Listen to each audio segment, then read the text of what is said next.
இந்த வீடியோவில் ஸ்டாட்டிஸ்டிக்ஸில் வரக்கூடிய எம்பிரிக்கல் ஃபார்முலாவை மனப்பாடம் பண்ணாமல் எப்படி ஈஸியாக ஞாபகிக்கலாம்னு சொல்லி நம்ம வந்து பார்க்க போகிறோம். இதிலிருந்து நம்மளுக்கு ஒரு 3 மார்க்ஸ் கொஸ்டின்ஸ் வந்து கேட்டுகிட்டே இருப்பாங்க. பாருங்கள், ஃபார்முலாவை நீங்கள் மனப்பாடம் பண்ண வேண்டாம்.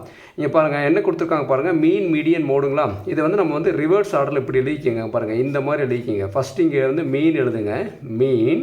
கொஞ்சம் தள்ளி இப்போ மீடியன் எழுதுங்க. சாமி நல்லா புரிஞ்சுங்களா? மீன், அப்புறம் மீடியன், அப்புறம் கொஞ்சம் தள்ளி மோடுன்னு எழுதுங்க. எப்படி எழுதுறதுன்னு சொல்லுங்கள் பார்க்கலாம். மீன் இந்த மாதிரி ஞாபகம் வச்சுக்கணும். மீன் மீடியன் மோடு இப்படி எழுதிடணும். எழுதுனதுக்கப்புறம் பாருங்கள், இது ஞாபகம் வச்சுங்க. 3 - 2 = 1. 3 - 2 வந்து என்னென்னா 1 எழுதலாங்களா. இந்த இடத்துல நடுவில் வந்து ஃபஸ்ட்டு ஈக்குவல் கொடுத்துருங்க. கொடுத்துட்டு இங்கே பாருங்கள், இந்த இடத்துல 3 கொடுங்க, இங்கே வந்து -2 கொடுங்க. சமி புரிஞ்சுங்களா? 3 - 2. அப்போ இந்த இடத்துல என்னென்னா 1. 3 - 2 தான் 1. புரியுதுங்களாம்மா? அப்போ 1 மோடு = 3 மீடியன் -2 மீன். இது எப்படி எழுதணும்னு புரிஞ்சுங்களா?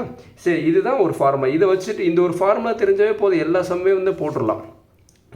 சப்போஸ் 1 மார்க் கொஸ்டினில் நம்மளுக்கு வந்து என்ன மீன் வேணும்னு சொல்லி கேட்குறான்னு வைங்களேன். அப்போ என்ன பண்ணலான்னா, இந்த -2 மீன் வந்து இங்கே வரும்போது என்ன +2 மீனாக மாறிடுங்களா. அப்போ இந்த இடத்துல இல்லைங்க +2 மீன் = நம்மளுக்கு மீன் மட்டும் தான் வேணும்னா இந்த 1 மோடு வந்து இங்கே போயிடும். +1 மோடு இங்கே போகும்போது என்ன ஆகிடும், நம்மளுக்கு -1 மோடாக வந்து மாறிடும். அப்போ இங்கே என்ன வரும்னா 3 மீடியன் இந்த +1 மோடு இங்கே வரும்போது -1 மோடாக மாறிடும். இது வந்து செகண்ட் ஃபார்முலா. புரியுதா சாமி? இந்த ஒரு ஃபார்முலா தெரிஞ்சாலே நம்ம வந்து சம் போட்டுடலாம். பட் உங்களுக்கு புரியிருக்காக கொடுத்துருக்க 1 மார்க் கொஸ்டினில் கேட்டால் எப்படி எழுதலான்ட்டு.